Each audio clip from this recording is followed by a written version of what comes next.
Ooh. And take it away, Okay. Joe. Okay, so welcome. And you guys, this isn't just about teenagers, right? This is about parenting, all ages. And so really we're going to talk tonight about you primarily and how to interact differently with your child. So I'm going to ask you to do a couple things.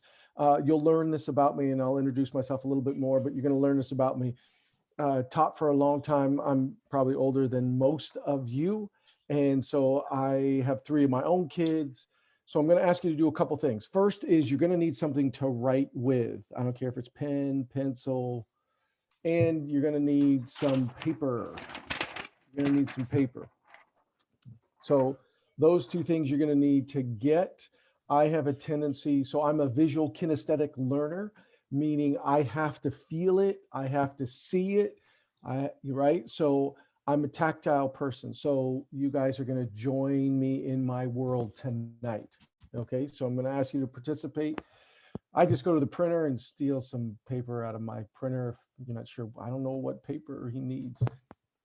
And then I'm going to ask you to do just right off the bat, when you get that piece of paper, I don't care if you fold it hamburger or hot dog style, one way or the other, doesn't matter, right? Hamburger or hot dog style, okay? And on one side, put me, you. On the other side, put your kid, whether it's one kid, two. I got three kids, so you can put all three. I mean, you can do whatever you want. So that's our first part. The other piece, and maybe on the backside of that, right? I have a tendency to jot notes down because tonight is about learning. It's a little bit of education. You're going to get some facts and figures, and you're going to get some tips, but it may jog your memory. It may inspire you to do something. And so I want you to be able to jot that stuff down. All right. So twofold purpose. Okay. So let's see if I can let's see if I can get us. So this just that you kind of know where I'm coming from, right? Here's me in a snapshot, right? This is actually, I think it's year 34 in education. My mathematical skills aren't what they could have been. I started in '88, so you can do the math from there. I've had every job you can have inside a school building, from custodian right on through to principal. I was principal of two schools in this district, San Ramon Valley High School and Del Amigo High School. Um, Currently a support counselor at Doherty Valley High School. I'm a licensed MFT. I have three kids of my own. In fact, my youngest is a senior and he hates this, right? It's the worst thing that could have happened to him. Really struggling academically and struggles with trying to stay connected to his friends, but he's got a good group. So this is, I don't just talk about this, I live it on a daily basis. So trust me, I'm right there with you guys. Okay. This is oftentimes, right, how we feel.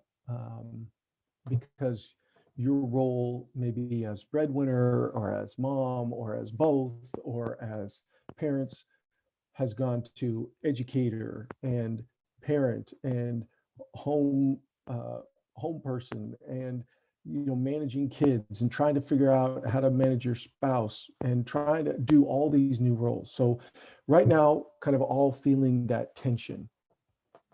But I want to flip that also, um, because I want to look at our students as well, right? And I use this slide a lot when I work with parents. Um, as I said, I'm a visual learner, kinesthetic learner. So this to me speaks volumes about what's happening with our kids right now, right? Just in that fact that we're trying to do all of this stuff at once. And sometimes it feels like that's where we are. We could easily substitute ourselves for this kid. Um, because it feels like, oh my goodness, I've got to do all of these things. I got to be all these things. And I don't know how to do that. I don't know how to manage that. So we're going to talk about some of that management. Okay, so here's the first thing I'm going to ask you to do, right? So tonight, right, I'm going to ask you to jot down a couple of things. And then, I don't know if we have this capability, if we can chat with each other, if we can throw a chat in there. If you can, I'll want you to do that, but it may not be possible. So I'm going to ask you to definitely do some journaling right now. Okay, so here are the questions. The first one is this, right? What have you been, what are you worried or concerned about distance learning in the COVID era for the learning environment? So what are you worried or concerned about? This is on the you side, right? Remember we folded our paper in half. So just jot down a couple things. What are the things you're concerned about?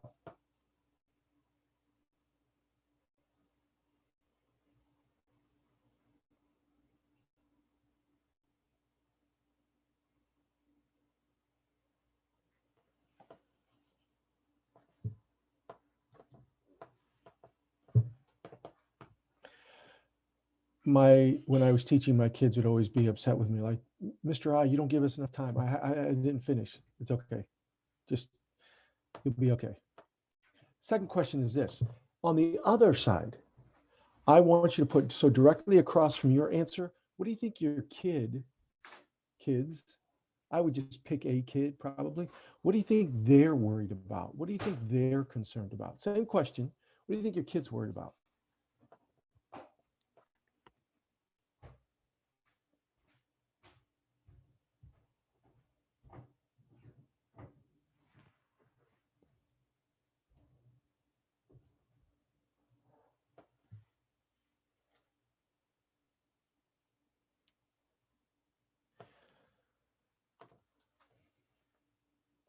Third one, for you and for them, because you guys know this.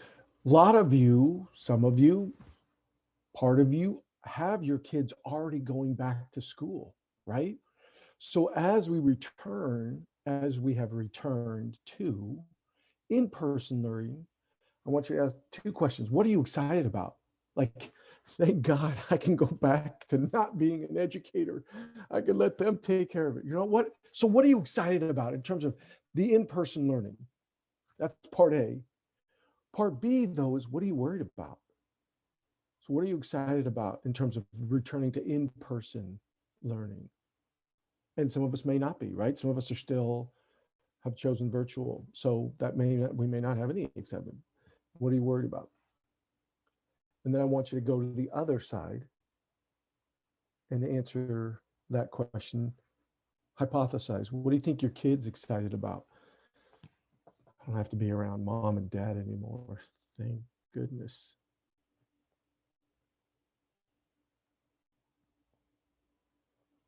I got to tell you, my son is very excited, even though he's only going to be going 2 days a week. Next week, I think it is, the week after. He's just excited to be out of the house. So if your kids are going back, what are they worried about? What are they excited about?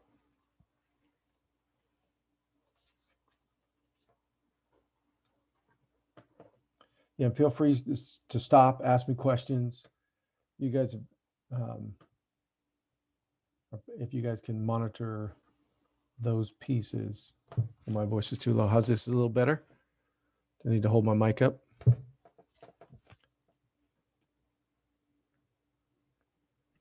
Joe, throughout the presentation, if I have a parent raising their hand, do you want me to unmute them and have them ask? Or you can monitor that, and if they need to unmute and ask, we certainly can do that. Yeah, absolutely.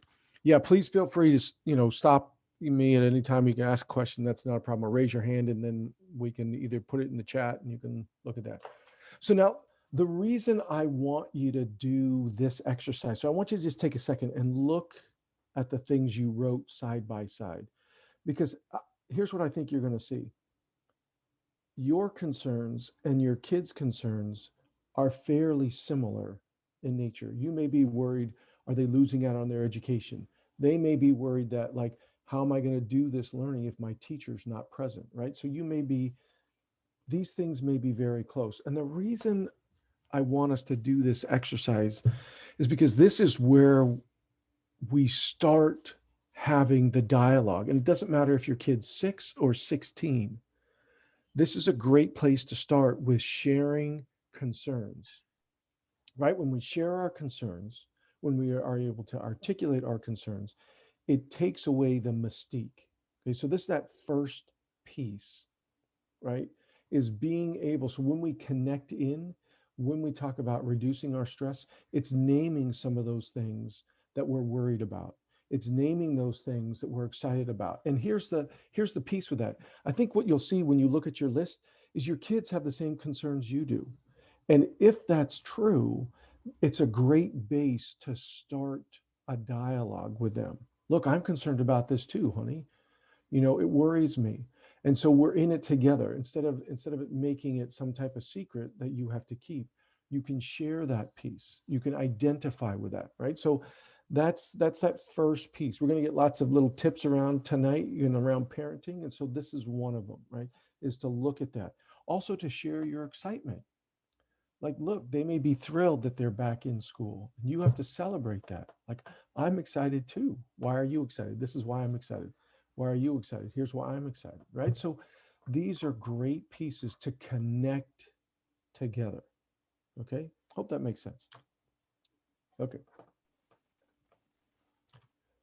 So next piece, stressors and triggers, right? We'll talk about some of these things. So stressor, right? Just to give you some definitions, because we need to go through some of this so everybody understands what's what. A stressor is a condition, right? That's viewed as challenging or demanding, right? You have to make a presentation at work. Your boss just said, "Hey, I need you to come into my office." Um, you need to make a pitch to your sales team. Okay. Those are environmental conditions that's challenging, could be threatening. Trigger, though, right? This is some examples, right? A trigger is something different. Okay. And here's what happens. You guys, right? I'm giving us brain science 101. So if there's any doctors in the room, please, I'm butchering this a little bit, but I'm just kind of simplifying it, right? Prefrontal cortex, amygdala, right? Two different parts, the front of our brain, back of our brain. Back of our brain developed first. That's the fear center. It keeps us safe. That's so when we're triggered, we go into a safety response, right? You've heard this before, fight, flight, or freeze. Okay. A stimulus contributes to that. So if we're stressed out and we're triggered, right, we wind up with some difficult situations, right? It could be a person, a place, or a thing, right, that triggers us. I'll give you an example. I grew up in a family of 7, 2 parents, 5 siblings. My dad was 6'4" and about 250. So he's a big man, Italian. He would sometimes get upset with us because as kids, we would do things that we probably shouldn't have. And then he would yell. And when he would yell, we each had a different reaction. So my reaction was flight, right? I just wanted to get out of there. I had a sibling, though, their reaction was fight. So they would argue with my dad. Now that would freak me out. He's 6'4", 250. I was a little kid. But that's how we get triggered, right? So stressful situation, but we get triggered. Now, why am I telling you this? Because here's what I want. That piece of paper, about fight, flight, or freeze, right? So here's what I'm going to ask you to do is I want you to look at these 3 pieces here, right? These are the types of things. And I want you to think about this. You can share this with your spouse. You can share it with your friend. I want you to write out when you get triggered, what's your go-to? What's your go-to? So when you get triggered, not stressed, when you get triggered, are you a fighter? Do you flight or do you freeze? So what do you do as whether a parent, a spouse, a sibling, how do you react, right? When you get triggered, what happens? What's your go-to mode? So you need to just jot down one of those words. Now here's what I'm going to ask you to do. Pick one of your kids. Pick one. Got to put them in your head. What's their reaction? So when they get triggered, what happens to them? Are they a fighter? Do they flee? Do they freeze? What happens? So again, side by side, Now, we can expand this out. If you happen to have a partner or a spouse, what's their go-to, right? So hypothesize a little bit. What's their go-to? Now, again, here's why this is critical, you guys. So think about this. If you're triggered and your kid's triggered and you're both fighters, what's going to happen? Right? If you're a fighter and your kid's a fighter, what's going to happen? This is going to happen, right? But watch, if you're a fighter and your kid is a fleer, my English isn't always the best, flighter, I don't think that's a word. We could make it a word, but if your kid flees and you're a fighter, then look what's going to happen. You're going to be doing this. So here's why this is so important, because we don't recognize this, right? When we're triggered, we're not up here, we're back here. So we don't recognize what's happening. The reason I'm asking you to do this tonight is recognize when you're triggered, what happens. Because it's very easy for us to get triggered and then unintentionally, we take it out on our kid or our spouse. And I want you to be able to recognize that quicker, because as soon as you recognize it, you can take a deep breath and you can just stop yourself for a minute and say, wait a sec, my kid is running. Why? They're trying to avoid this. Why? Maybe because I'm fighting, I'm busy attacking. So when you recognize that, right? And this is hard, you guys. A 6-year-old has struggles with this.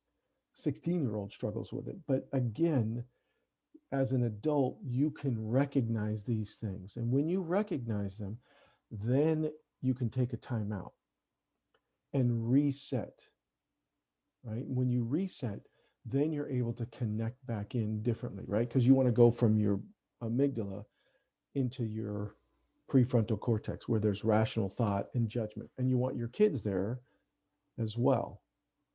And so it's really important. So again, homework, that's the other thing. Sorry, you guys, you're getting homework tonight. Your homework is going to be to start recognizing this, right? Start working on this. And look, if it's safer to do, maybe if you have a spouse or a partner, if it's safer to do it with them, do it with them. Try it with your kids, right? So that's the homework, is to try and recognize this and then to get yourself to stop and then to help your child reset themselves. Okay. So here's, I know we got a couple, it looks like some hands, and I'm happy to stop. I just didn't see.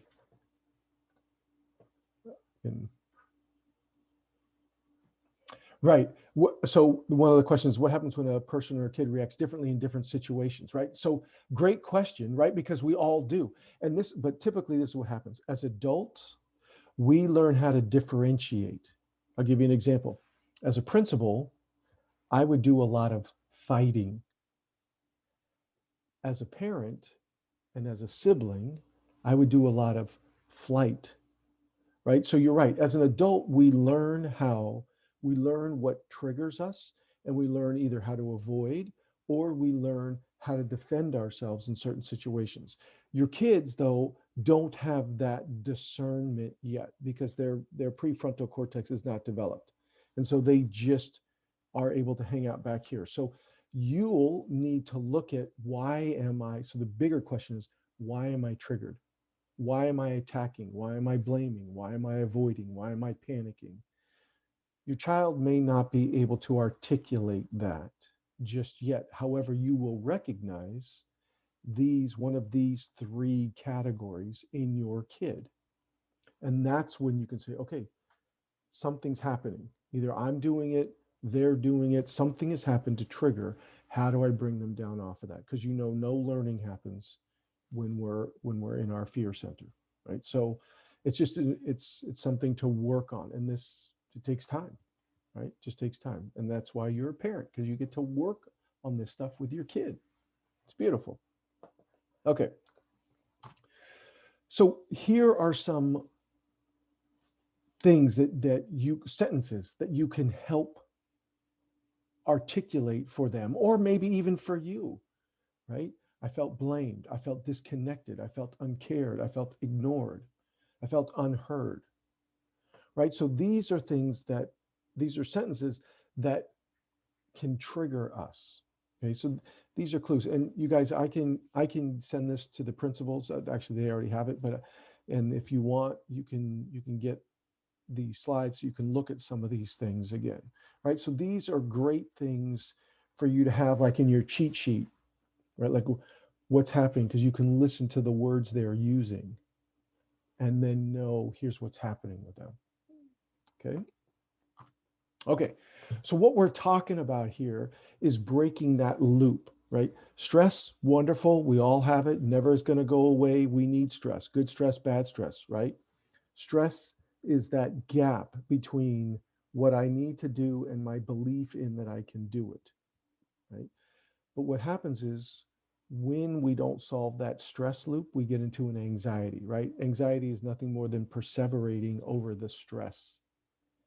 And when we get caught in that anxiety loop, it leads us spiraling down into more depression. That is, anxiety is an overthinking. Depression becomes an immobilization, right?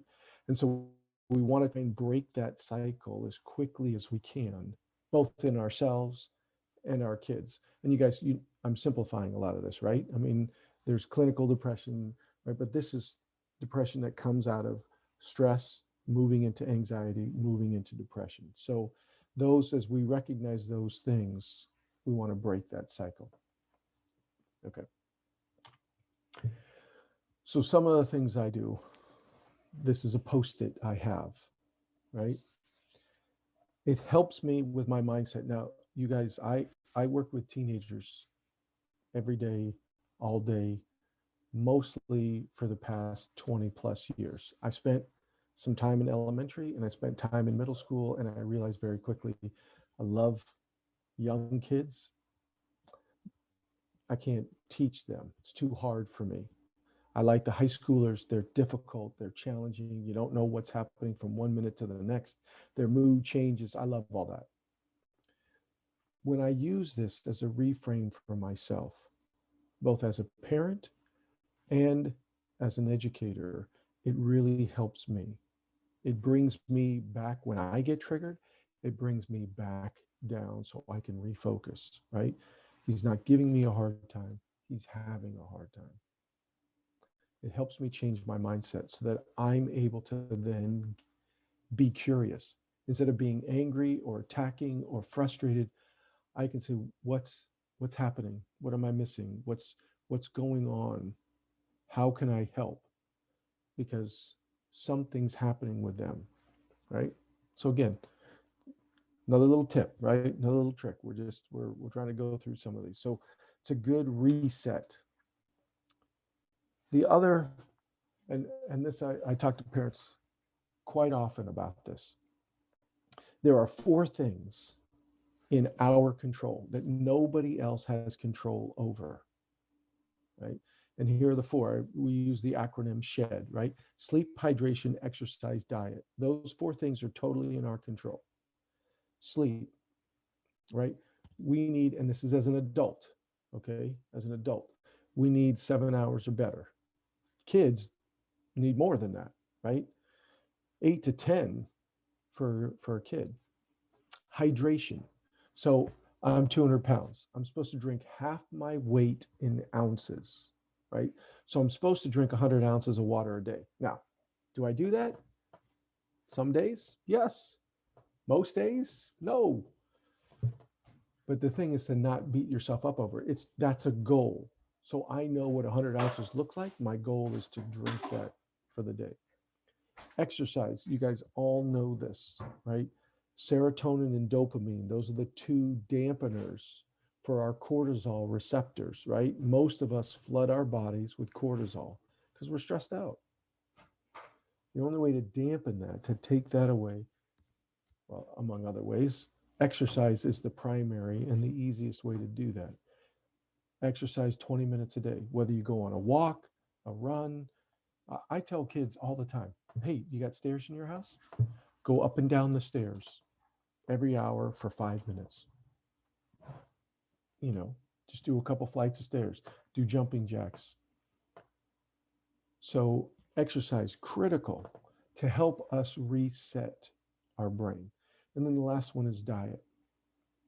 Okay. And look, a lot of us and our kids model this. Okay. So just think about if in the morning, the first thing you do is reach for a cup of coffee, what is that modeling to your kids? Now, I'm not, look, you drink as much caffeine as you want, you do as much, whatever you want to do, caffeine, diet, so diet Coke, whatever it is. It's the diet, it's that balance. And you guys all know this. When you balance your diet, it helps you, it helps fuel your body. So you're able to manage stress, right? Stress will never go away, but we're able to manage our stress when we have these things, right? When we have more of all of these things, we're able to manage our stress better. And that's the primary goal, right? It's not about controlling our stress. We have to manage it. So we look at it as a scale of 1 to 10. And our management sometimes is at a 10, meaning I'm doing great. And sometimes it's at a 1, meaning I'm doing terrible managing my stress. And so we need to learn how to manage that piece better. Sometimes we do well, sometimes not. These 4 things can help us with that. Okay. Few of the things I do, and this is, look, again, I work with high school. I use this in high school, but I find it very effective with younger kids. Why? Because they can identify. And I just pulled this off of Google, right? This is what I got 9 of them here. There's ones that have 16, ones that have 32. But I find when you get too many, your kids, it's too hard. Now, I have on my fridge, I have these little magnets. So I have this on my fridge. And we put a magnet at the beginning of the day. Where are you? How'd you wake up? Just put it there. Put the magnet, right? And then we have a magnet for the end of the day. Where are you? And so a lot of times we'll check in with each other. And I do this too, right? Look, all this stuff is stuff that can be done with a partner, with a spouse, girlfriend, boyfriend, whatever. It can be done with an aunt, an uncle, right? Where are you? So I start the day, where am I? And the question is always this: how do I move one tick on the needle, right? You can't go, and I tell parents and kids this all the time. You can't go from being sad, depressed to being happy and overjoyed. It's not possible. It just doesn't happen like that. There are too many steps in between. So, how do you go from being sad to maybe just being worried, right? What steps do you need to take to get from sad to worried, or to get from frustrated to just upset, or to get from angry to frustrated, right? So, what do you need just to move a little, just a little half step? What would it take? And look, what a great conversation with your kid. They come down in the morning and they put it on worried. Well, okay. So you don't have to say, gosh, what's worrying you? You can just say, hey, what would it take to move you? What do you think one step up from worried would be? What would it take to move you up one level? That's a dialogue that will stir your kid into thinking, becoming curious. What is it going to take? Hmm, I don't know.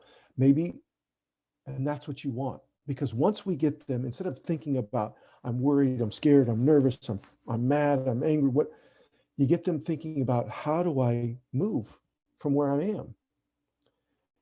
It's not a trick, well, a little bit of a trick, but it helps them become curious about their emotion. And then you can open up a dialogue. Here's what I do sometimes. When I'm sad, this is what I do to help me move one step. Now, look, if you don't know what that is, more homework, you're going to need to figure that out, right? So you're going to need to get in touch with some of those emotions. So again, I use this. I love it. It's a great chart. We can dialogue about it. Some great starter questions for you. And you can use this one. Like I said, this one is 9. You can get one that's 16, 32, 64. It's just go to Google Images. They have all these. So I like those pieces. Yeah. Hey, Joe, I was just going to add, like, this is super empowering as well, I think, because it shows all of us, not just kids, but that we have some control over our emotions. Just because we wake up sad doesn't mean that an hour from now we don't have control over how the rest of our day goes. So I love this. Yes. And so I want to correct that just a tiny bit. It's we have management. We're able to manage our emotions, right? Because control, right? Either you have it or you don't. That's a lot of times what we do. So we're able to manage our emotions and change them based on how we work on it, right? So that's, yes, it is very empowering. It's lovely because we're able to do this. And the neat part is we can help our kids, but we can also help each other, right? You know, let's just try something right now as an example. So get out your pen, write in that piece of paper, maybe draw a line across that. So here's what I want to know. What's going well in your life right now? What's going well? Put 3 things that are going well in your life.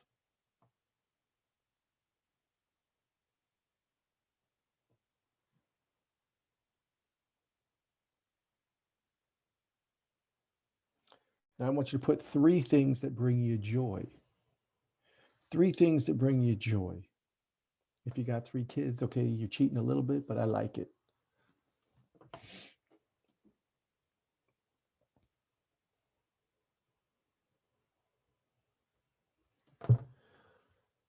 Last one, 2 things you want to improve.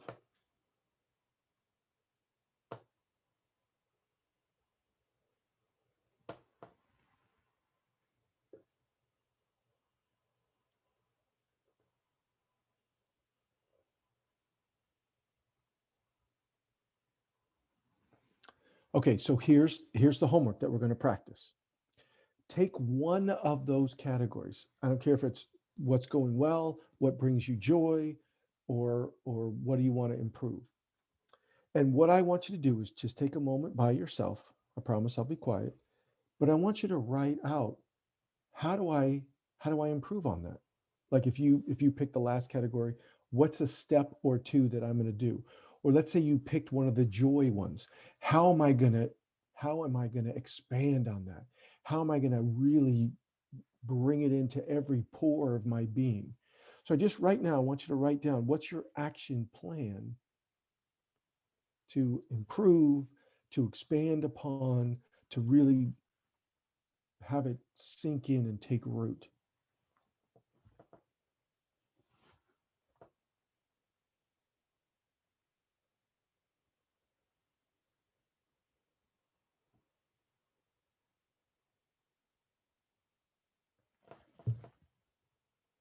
Now remember, this isn't a complete process, right? I'm just asking you to name 1 or 2 steps that you can take, not the whole thing, right? Because here's the thing, if you try, right, like we say in New Year's, hey, I'm going to lose 50 pounds. Okay, well, it's too complicated. But if you say, I'm going to try and exercise for 5 minutes a day, that's way more manageable. Okay. So the steps as we break these things down, the reason I'm asking you to do this and practice this is because it's steps that you're going to take. So when you break it down to smaller steps, they're manageable pieces. And so as you practice this, you can also practice it with your kids, right? What do you need to go? What do you need to do to get from, worried to concerned? What does that look like? What's 2 things you could do? Okay, do one of them. How can I help you with one of them, right? So you have them work on that. The way I do it is I got to write it out. So I got to see it, Otherwise, it lives in here and it doesn't work very well. Okay. Joe, there is a question on the Sure. chat. Oh, yeah. All right. Mhm. Right. So, and look, there's a time and place. I mean, sometimes kids need just to veg out, right? So you can set that up. Look, what do you think's appropriate? And your 4th grader is old enough to do this. What's an appropriate amount of TV time? How do you think we ought to break this up? What does that look like? Because sometimes, right, and you know this, TV is just a distractor, right? It doesn't help calm or settle anything. It just veggies. It just allows you to go blank, which is okay. Sometimes we just need to go blank, right? So that piece we know, and then it's circling back around. What are the things that you want to work on? What are the things you're worried about? What are the things that you're concerned about, right? Because sometimes we use TV as an escape, right? I don't want to face this. I don't want to face that. And that's okay, right? So you acknowledge that. Look, it's okay that you need time out, right? Don't you guys as adults, you guys take time outs, right? So part of it is not, oh no, you can't watch TV. Part of it is, okay, why? Why is this happening? What's going on? Okay, you can use that for this portion, but then let's talk about what needs to be done. Let's come up with a way to make that happen. All right. So Joe, just FYI, I just found out Sure. that the participants can't see what's in the chat. So I will read the question next time. Okay. Yeah, sorry about that. Okay, so we'll get the other thing. So I love this buckets. So I also have I have a game called Mancala, right? And they have these little stones. Okay, I took all the stones out because I start with a mindfulness bucket. And it used to be every time I had a thought, I'd be dropping it in a negative bucket. What I found out is I had more negative than positive. So now I start, what are things that I can put into my bucket? And this is, again, it works for me. It may not work for you, right? But it teaches me to be more mindful about really relishing the positive. So the thoughts I just take these stones that I have, and I have a small little 2 small dishes, and I just throw them in there. And what I've noticed is through time, I'm shifting from, I used to have a full negative bucket. Now I have a less full negative bucket. Still has stones in it, but I'm slowly being more positive. When I get up first thing in the morning, I always say to myself, hey, today's going to be a great day. You know why? I'm going to be upright and I'm going to be challenged. And I don't know what the day is going to hold, but I'm going to face it head on. All right. So again, another piece, it may not resonate with you, it may. So something to think about. One of my favorite all-time quotes. So this people, and I can't, I deal with mental health. That's all I do, right? And I see people who have not made time for their wellness, and that's why they see me. So it's really true. We need to be very, very clear, which is also why I had you do that exercise. What are the things that are going well? What brings you joy? Because those things need to be highlighted. They need to be worked on. They need to be loved. They need to be focused. They need to be paramount, right? So those pieces are real important. And I think the more we can do that, and again, this isn't a gimmick, it really changes your outlook. It helps you work through, especially when you're struggling, it helps you work through. These are just some other pieces. Again, I have these things on the wall in my office to remind people that, look, we have to be flexible. Now, here's the thing with this. Again, remember, I'm working with an older crowd. Our kids, especially the younger ones, they don't understand this. They don't have enough life experience to be able to figure this out. But guess who does? Right? You do. You're there with them. And so you can help model these pieces, right?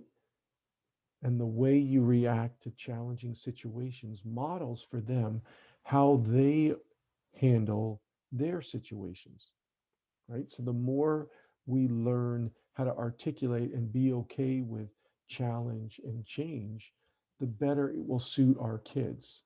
They will learn, right? This is here, another homework assignment. You guys ready for this? You need your pen, or you could even pick up your phone.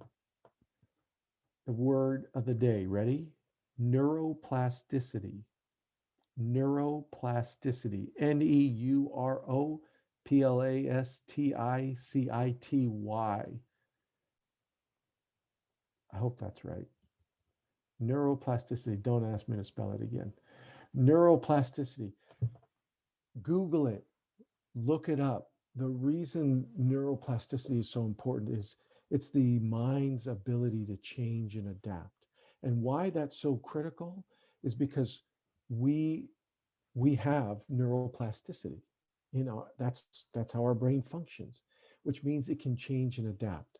And so we're never stuck in a rut. We have the ability to change. We just have to figure out how to do it. And sometimes others can help us with that. Okay. It's real important stuff. There's a parent question. When we talk about the three types of responses, the flight, fight, or freeze, is there a preferred one? Like, should we work towards training our kids to react a certain way? There's no, right? This is just how our fear center works, right? Our fear center, and you guys, the positivity is so hard because we're fighting eons of history, right? This is how we are wired. Our brains are wired for safety, fight, flight, or freeze. That's what our brains are wired towards. It's just figuring out when your kid gets triggered, what's their go-to? What do they do? And then helping them, because your fear center is automatic. It's like breathing. It's like your heart beating. So you can't push them to one way or the other. They will learn how to develop that, but really your job as a parent is to help them recognize it and then bring them down off of that. Help them move from their amygdala into their prefrontal cortex. You can recognize that much quicker because you see it. In fact, you may even be the trigger, right? So you know that. So then it's, how do I do things differently? Or what would help how would it help if I did something different? What would that look like? So you're not as triggered. Okay. Now, there are, I have these, and I can't remember if I sent them to you guys already. I had some handouts, and I don't know if we can list them or share them, or you guys can post them up on your web pages. But I've given you, there's like 9 tips for you guys, and I if they're already somewhere where we can post them, we don't necessarily have to go through all of these. But like this one is real important. It's important to know that all emotions have a beginning, middle, and end, and we get stuck in them, right? Have you ever been upset with somebody and you tell your spouse about it? Then you go to work and you tell your friend at work, and you tell your second friend and your third friend, and then you call your mom and you say, oh my goodness, you won't believe what happened to me, right? You talk about the same thing over and over. Why? Because you haven't processed the emotion out. That's why we end up sharing the story over and over. And so it's important to know that we have a beginning, middle, and end. But if we don't help our children process out their emotions, they get stuck in it, right? Just like we do. We get stuck in that emotion, and we get stuck in that anxiety loop. And so the idea is to break out of that cycle, right? Helps us build success and resiliency. Okay. Some other, and again, there's 10 of these, or 9 of them, I think, right? And again, I know I'm going through them quickly, but here's what I promise you. I'll send them to your principals. I think I may have already done that. They can post these up so you can see them. There's also articles that I've given to you as well as resources that you guys can use after this to just kind of check in and see what's what. Okay.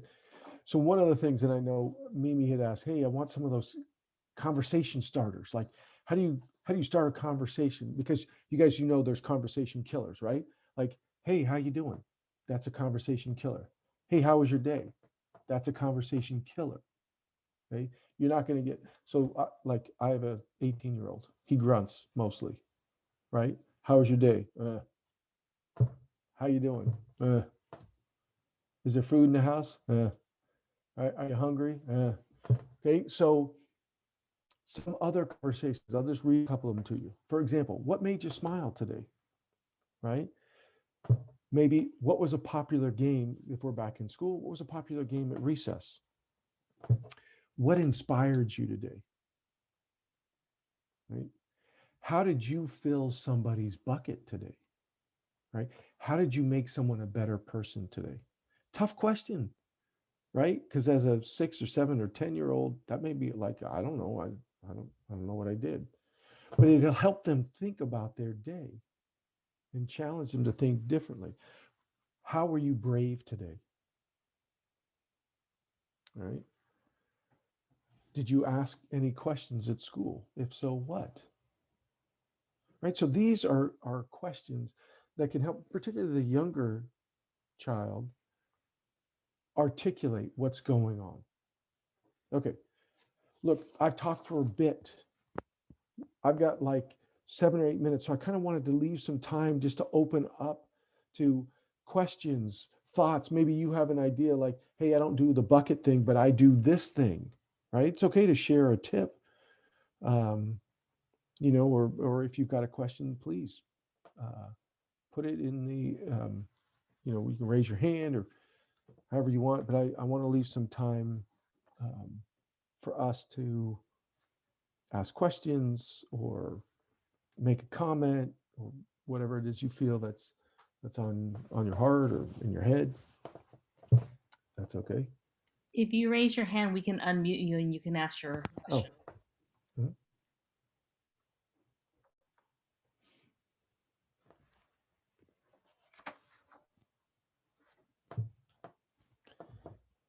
Just so overloaded, it may not.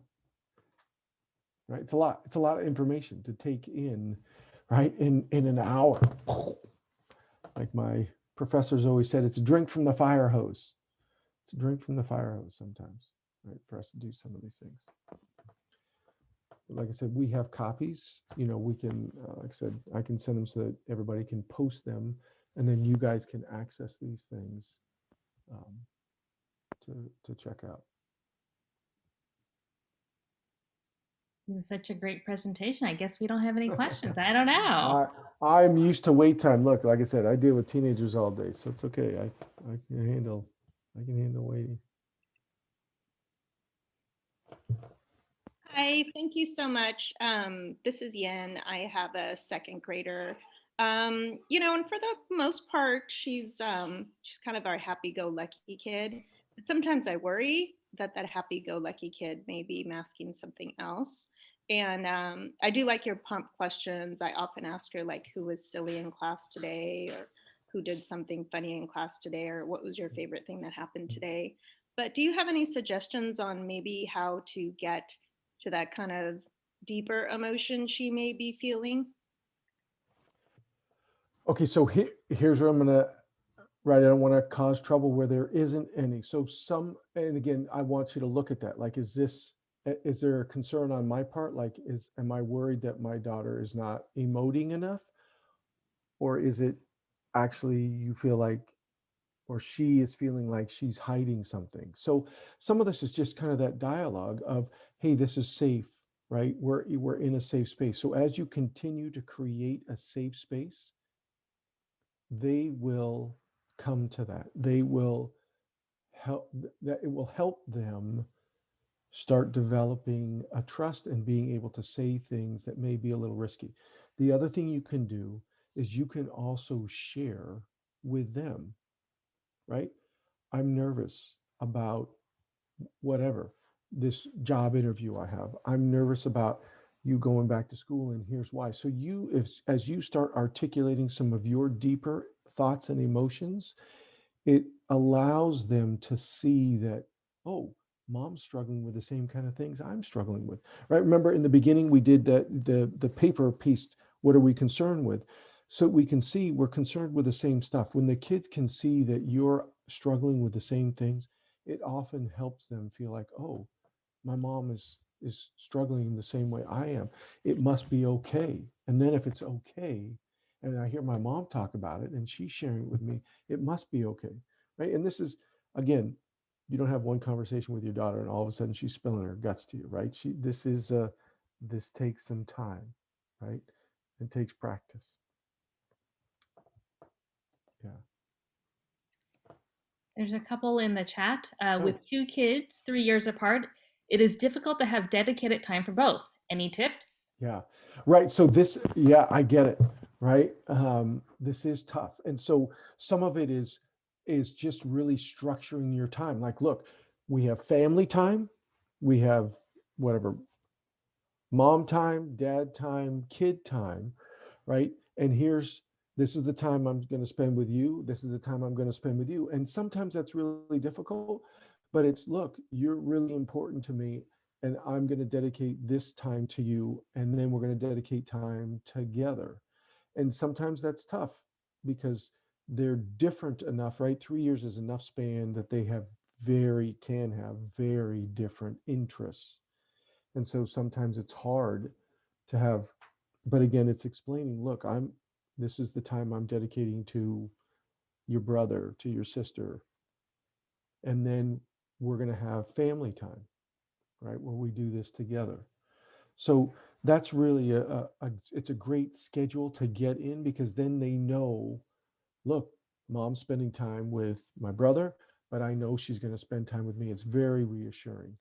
It provides some stability, right? So that piece is real important. Again, it's a safe space. Yeah. There's another one. How do you Managing. Yep. How do you balance between a child and a parent who have conflicting triggers? For example, a child who fight and a parent who flight freeze, or vice versa, or managing Yeah. flight freeze between siblings needing attention in different ways. Yeah. So, right, this, and again, you as the adult will be able to recognize this way quicker than your kids will. So part of it is you need to help intercede and bring them back into that homeostasis, right? Into stability, what we call regulation, right? There's dysregulation and there's regulation. So you need to bring them back into that. Sometimes it can be as simple as, look, I need you to go touch 4 walls, or I need you to name 3 things that you can see, 2 things that you can smell, 1 thing that you can touch, right? Because what it does is it gets them out of their cycle and back into their physical realm, and that helps reset the brain. So you're going to need to do some of that managing and then help them recognize that. Gosh, what do you think was going on there? Why do you think you were so angry? What happened? You know, and allow them to start recognizing that. Gosh, I'm not really sure. I think this could be it, right? Let them theorize, let them hypothesize about it. It helps them be curious about their emotions, and that's what you want. Because then the more curious they get about it, the quicker they start recognizing. And that's what you want, right? Again, it's training. You know, if we're dealing with 6 to 12-year-olds, it's tough, right? They're not going to recognize that until they're 16, 17, 18, 25, 54-ish. And sometimes even then it's not a great job. Okay. So it's a lifelong piece, but you can look, you can model, you can watch, and then you point it out, right? It's a good conversation starter. And again, I always say, he's not giving me a hard time, right? He's having a hard time. So that's always in the forefront. It's not in the back of my brain. It's in the forefront. So when this stuff starts happening, I'm able to not trigger myself. So that way I can be focused on what's going on for them. Hi, Joe. This is Angelic. Thank you for a great presentation. I have a follow-up question to what you said about sharing my emotions with my kids, and so that we have a dialogue. But I'm a worrier, and I feel like I got that from my mom. So, and I don't want to pass it on to my kids. So, what do you recommend doing? I do want to have a dialogue with them, but I don't want to. Right. So, and look, if you, like I say to my kids all the time, okay, come on, imitate dad when he's mad, imitate dad when he's happy. And they do all the antics that I do. So I know you don't want to pass this on. So just to be as blunt as I can, trust me, they already understand, right? Even if they're 6 years old, they get it because they watch and they know. So part of it is explaining, here's why I am the way I am. Here's why I do this, right? Here's why I react the way I do. And let's look at some of your behaviors. Let's try and see, here's, why. And again, this is a self-examination. Why am I this way, right? And again, looking at some of that neuroplasticity, knowing that there can be a difference, right? That may be a coping strategy for you, but it may also not be one for your kid, right? And so we have to help them. Like, these are the things that I'm concerned about, right? And so I think about these things. Like, I'm concerned, about you going back to school because I'm worried about you getting COVID. So that's a fear because it's real for me. And you can talk about that. But mom, that's not a fear for me. I get it, right? And it shouldn't be, right? That because as a parent, you should be worried about going to school and seeing your friends. It's my job to worry about some of the other things that go on. And so kids understand that. So this is the things that mom worries about. These are the things that I'm concerned with. Okay, so part of it is really working on separating those pieces so that they know and understand.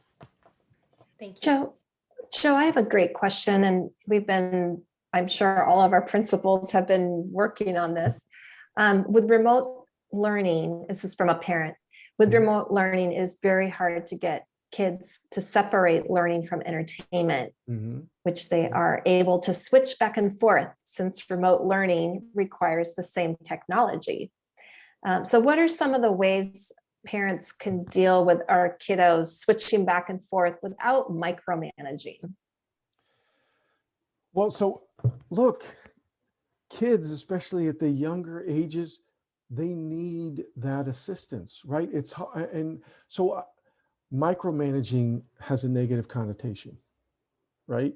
Kids need assistance switching gears. That's just how it is. I mean, ask any elementary teacher what they do to switch gears. They have to have some type of hook, some type of clear piece to switch gears. Otherwise, kids don't know how to stop, right? They're not wired that way, right? We sadly train them into that, right? So part of what's happening, with, okay, look, you're on technology, right, to do the Zoom meetings, to do that. That's very different. That's using the technology, same tool, as an educational piece for your learning. Now you're going to be switching. You are going to be on the computer, but you're going to be doing gaming. That's very different. That's something that may bring you joy. Really not much learning going on. It depends on what they're doing, I guess, what game they're doing.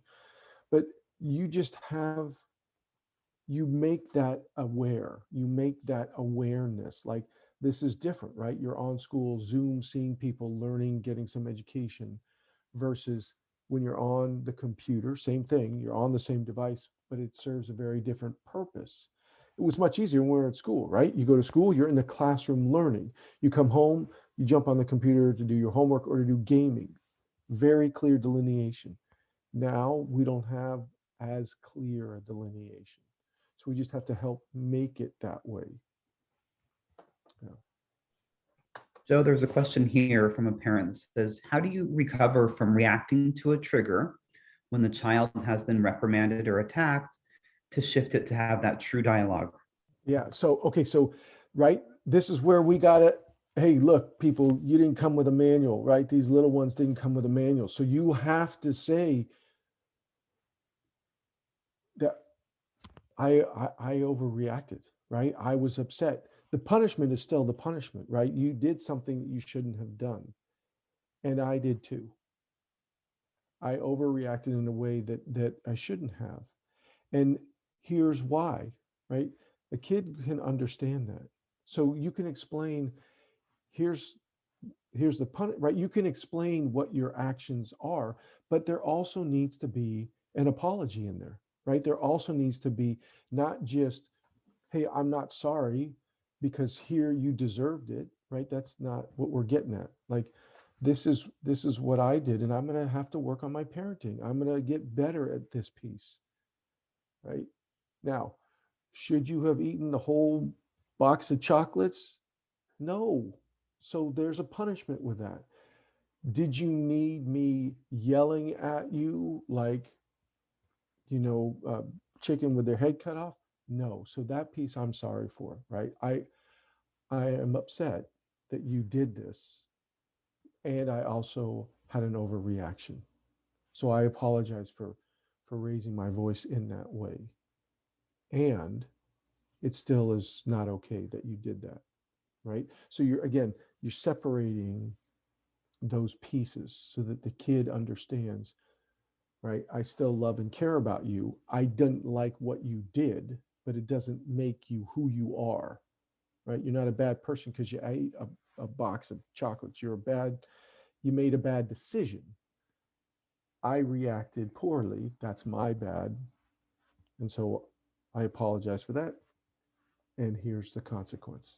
And this is hard. You guys, look, in the heat of the moment, I mean, I can't tell you how many wooden spoons I've had broken across my backside because my folks were upset. Now, did I do some stuff that I shouldn't have? Absolutely.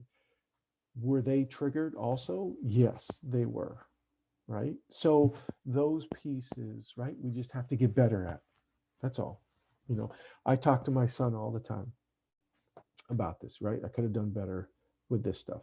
I recognize that, I wish I had done this differently, but I didn't. And so here I am now saying, I'm going to try and do this differently, and you have to help correct me.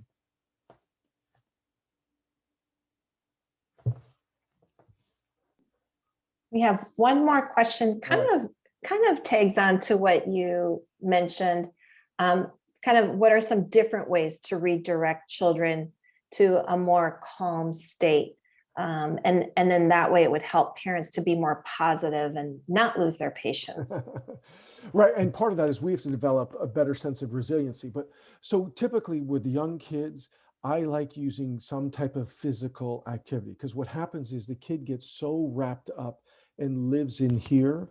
So when we can break that cycle, it helps reset them. So like I said, a lot of times I'll tell kids, when they start feeling an anxiety attack coming on or panic attack coming on, get up, touch four walls, feel, right? Again, the kinesthetic piece is real important. So, I get kids a squish ball. Okay, you got to do this 10 times. The other thing I love doing, some people don't like it. I like it because it's really shocking. Grab 2 ice cubes, right? Grab 2 ice cubes and just feel the cold penetrate, right? Is what you're trying to do, is feel the cold penetrate. It just instantly clears your mind of everything other than the cold, right? That's what you're focused on. And what that does is it resets your brain automatically. Whatever you were thinking about, boom, it's gone. Some people, again, that's just one technique, right? Some people are like, oh my goodness, I couldn't do that. It's more of a punishment. Well, then don't do that, right? Have your kid do 10 jumping jacks. But here's the other piece. Do it with your kid. Hey, let's do 10 push-ups. Let's go up and down the stairs. Let's see who can touch the most doorknobs and come back. Let's see who can, we'll do a fire drill in the car, right? Everybody get in the car. We're all going to get out, run around the car and get back in, whatever it is. A lot of times, if you can do something that's physical, it just, especially for the younger ones, it really snaps them out quickly, right? For the older ones, it's a little tougher, right? That they look at you like, you're an idiot. Like, I'm not grabbing 2 ice cubes, right? So you gotta think of something else with them. And that's another conversation for another night. But usually for the younger ones, you can do something like that. That just helps reset. Yeah. You guys, it's been fun. I wish we had more time together. But again, we're going to be doing this tomorrow, and we're going to be doing this next week. So if you've got friends and they want to come see it, I don't know exactly what the links are, but we can get those to you. We'll have worksheets for you. Those will be posted both Some of them are QR codes that you can look at handouts. Some of them are just, a couple tips for you to have. I can also share the PowerPoint so you guys can go through if you want to see those slides again. You're welcome to go through that. All right. I have it ready to go in my email to send out with the Okay. recording. Awesome. Perfect. Yeah. So, and I know Mimi will share that with the others so that everybody has that same information so that you guys can all have it at the same time. Yeah. Thank you so much, Joe. This was excellent. All right. Look forward to it. We'll do it again. Well, I will do it again tomorrow. Don't This forget was to stop the amazing, Joe. recording. I'm definitely going to be using this for my kids and my students and adults. Me too. Good. Well, I'm glad I don't know if you stopped the recording, but you want to make sure you stop that. Yes, we will do that right now.